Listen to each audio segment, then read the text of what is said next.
Assalamualaikum warahmatullahi wabarakatuh. Perkenalkan, nama saya Sirli Amroyena dengan NIM 2281070081 dari jurusan Pendidikan Guru Madrasah Ibtidaiyah Fakultas Ilmu Tarbiyah dan Keguruan dari UIN Cyber Syekh Nurjati Cirebon. Di sini saya akan membuat video untuk memenuhi UAS dengan mata kuliah yaitu tentang pendidikan lingkungan hidup, teknologi, dan masyarakat. Di sini sudah ada 5 soal dan saya akan menjawab satu persatu. Ini jawaban pertama. Jadi, hubungan timbal balik antara manusia, teknologi, dan lingkungan menunjukkan bahwa ketiga unsur ini sangat mempengaruhi dalam kehidupan sehari-hari. Manusia menciptakan dan menggunakan teknologi untuk memenuhi kebutuhan atau mempermudah hidup. Namun, penggunaan teknologi dapat berdampak positif atau negatif, akhirnya juga mempengaruhi manusia. Oleh karena itu, hubungan ini harus dikelola dengan bijaksana agar teknologi tidak merusak lingkungan, tetapi justru mendukung keberlanjutan hidup manusia, hubungan manusia, teknologi, dan lingkungan. Di sini yang pertama ada hubungan manusia dan teknologi. Manusia terus menciptakan inovasi teknologi untuk memenuhi kebutuhan seperti kendaraan, alat komunikasi, dan energi. Yang kedua yaitu ada hubungan teknologi ke lingkungan. Jadi teknologi dapat mempengaruhi lingkungan baik dengan membantu melestarikan, misalnya teknologi daur ulang, atau merusaknya seperti polusi dari kendaraan. Yang ketiga yaitu ada hubungan lingkungan ke manusia. Jadi kondisi lingkungan yang dipengaruhi oleh teknologi akan mempengaruhi kualitas hidup manusia. Lingkungan yang rusak dapat memicu bencana alam, penyakit, atau penurunan kualitas hidup. Terus di sini juga ada contoh teknologi dan lingkungan. Jadi contoh teknologi dan lingkungan ada dampak positif dan dampak negatifnya. Contoh dampak positifnya yaitu teknologi energi terbarukan.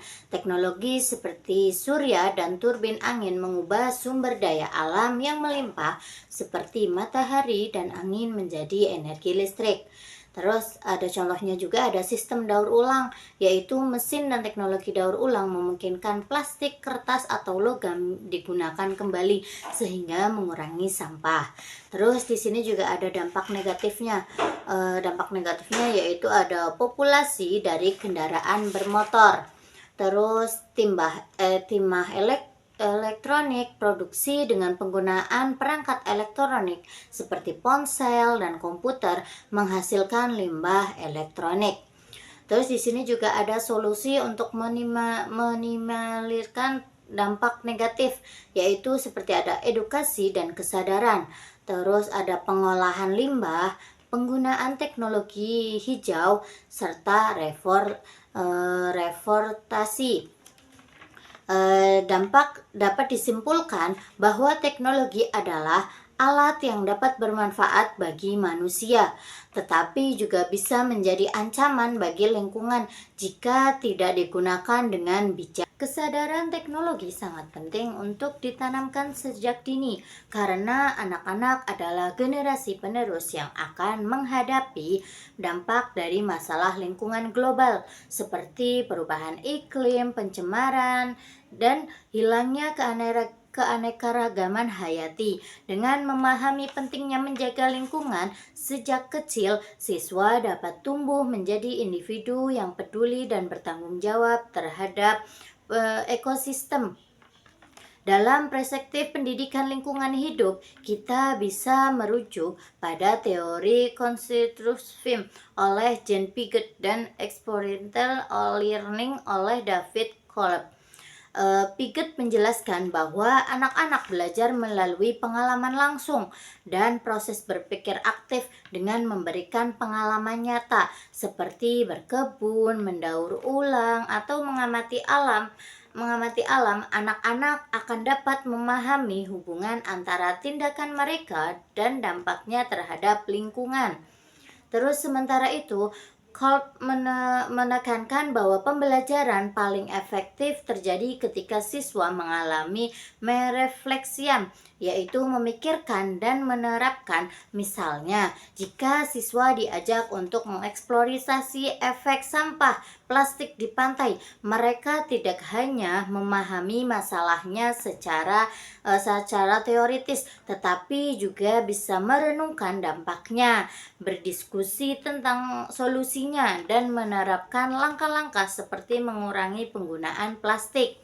Selain itu, teori environmental education, pendidikan lingkungan dari UNESCO, menekankan bahwa pendidikan harus menciptakan kesadaran, pengetahuan, sikap, dan keterampilan untuk melindungi lingkungan. Guru berperan penting untuk memperkenalkan nilai-nilai ini melalui metode pembelajaran yang interaktif dan relevan dengan kehidupan sehari-hari siswa. Dengan menanamkan kesadaran teknologi sejak dini, siswa tidak hanya memahami pentingnya menjaga lingkungan, tetapi juga menjadi individu yang memiliki nilai dan tindakan proaktif untuk masa depan yang lebih berkelanjutan. Yang selanjutnya yaitu ada jawaban nomor 3, yaitu yang akan saya lakukan untuk mengajarkan materi tentang dampak sampah plastik terhadap lingkungan jika nanti saya menjadi guru, yaitu strategi untuk mengajarkan dampak plastik terhadap lingkungan sekaligus mengubah kebiasaan siswa membawa bekal dalam kemasan plastik sekali pakai. Saya akan menerapkan tentang pengenalan masalah terlebih dahulu. Yang pertama yaitu bisa melakukan diskusi awal mulai dengan bertanya, apa yang kalian lakukan pada plastik sekali pakai setelah digunakan? Setelah itu, penjelasan dampak seperti mencemari tanah, laut, dan sebagainya. Jadi, tadi sampah yang sekali pakai kita bawa bekal plastik sekali pakai itu bisa berdampak. Dampaknya seperti mencemari tanah, laut, dan sebagainya, masih banyak lagi. Yang selanjutnya yaitu ada interaktif seperti eksperimen sederhana seperti membawa botol plastik dan perlihatkan bahwa plastik sulit terurai. Bisa juga permainan edukasi seperti kuis dengan pertanyaan sampah plastik. Seperti contohnya plastik itu kalau setelah digunakan didaur ulang bisa menjadi apa ya, seperti itu. Selanjutnya yaitu ada kita bisa menggunakan alternatif solusi seperti ajarkan konsep 3R yaitu reduce, reuse, recycle.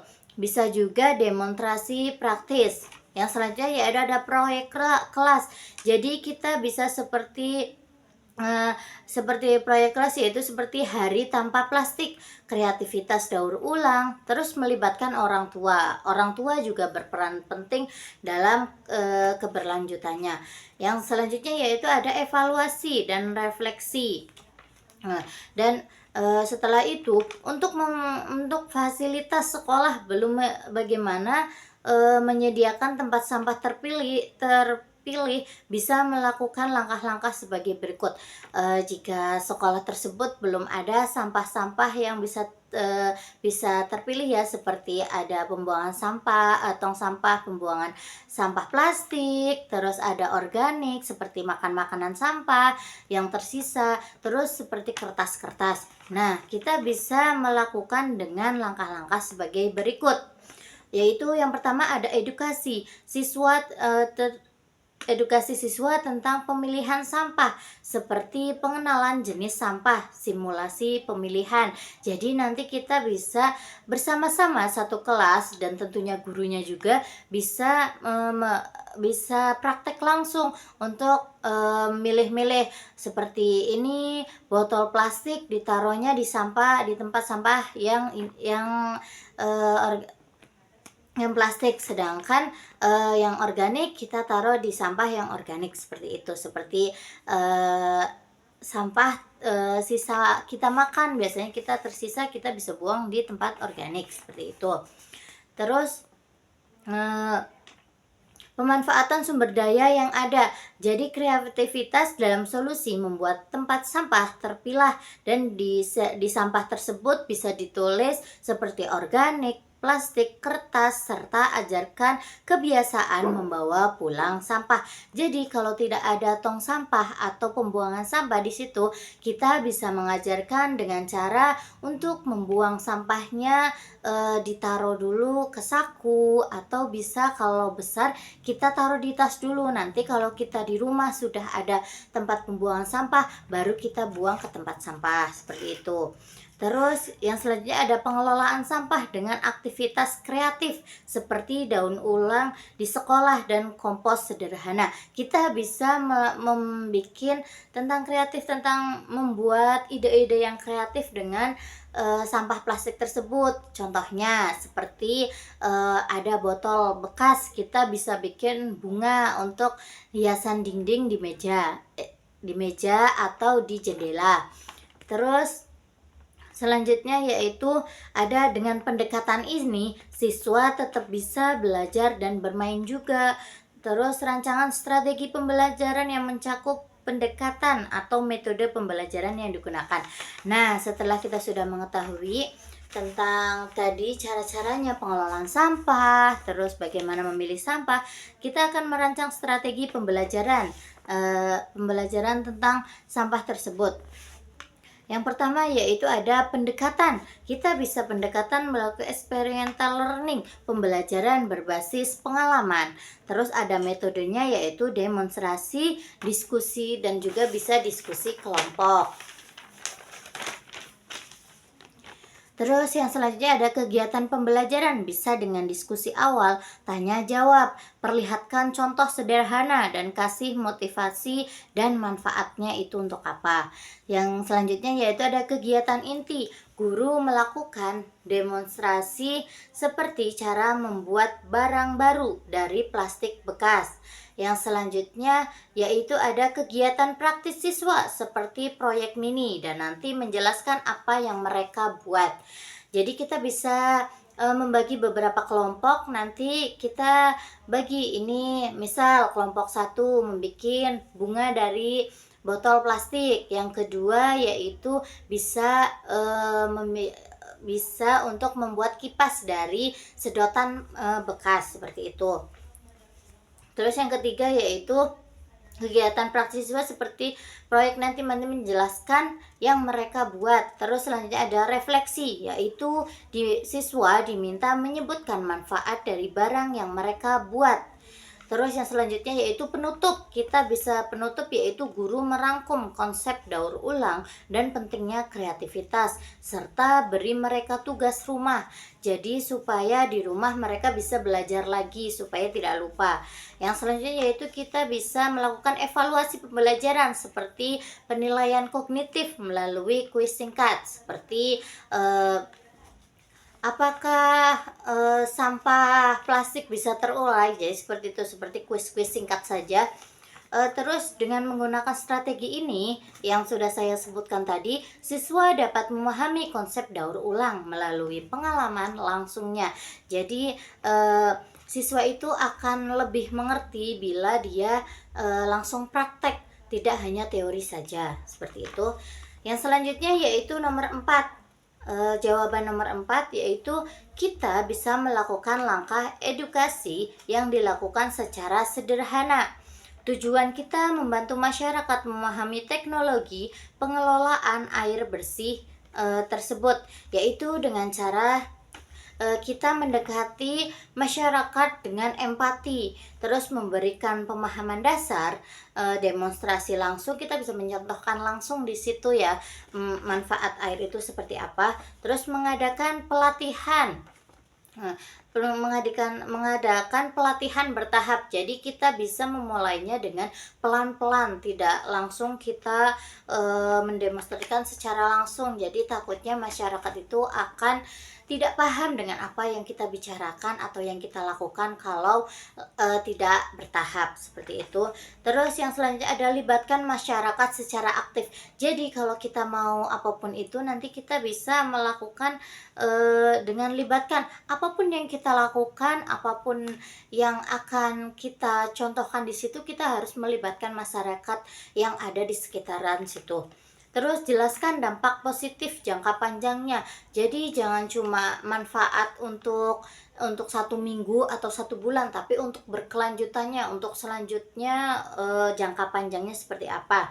Terus kita harus tetap monitoring dan pendamping konflik utama antara pembangunan teknologi dan pelestarian lingkungan beserta solusi inovatifnya. Yang pertama, contoh konflik utama yaitu ada eksploitasi sumber daya alam. Contoh masalahnya yaitu pengembangan teknologi sering membutuhkan bahan mentah seperti logam langka dan yang eksploitasinya berlebihan. Jadi solusinya kita bisa mengembangkan teknologi berbasis daur ulang dan mengubah limbah menjadi produk bernilai lebih tinggi. Contohnya, gunakan materi dari perangkat lama untuk produksi baru seperti smartphone. Yang selanjutnya yaitu ada masalah tentang polusi akibat limbah teknologi. Jadi masalah di sini yaitu ada produk teknologi seperti baterai dan perangkat elektronik menghasilkan limbah beracun yang sulit terurai. Solusinya kita bisa terapkan prinsip circular economy, mendesain produk yang bisa didaur ulang sepenuhnya. Selain itu, gunakan bahan ramah lingkungan seperti bioplastik untuk komponen teknologinya. Yang ketiga yaitu ada masalah konflik, yaitu yang ketiga ada energi yang tidak ramah lingkungan.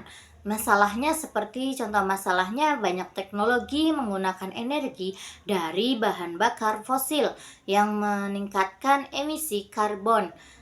Terus solusi di sini dengan cara beralih ke energi terbarukan seperti tenaga surya, angin, dan hidrogen. Selain itu, inovasi seperti panel surya transparan untuk bangunan atau baterai yang lebih efisien bisa mempercepat peralihan ini.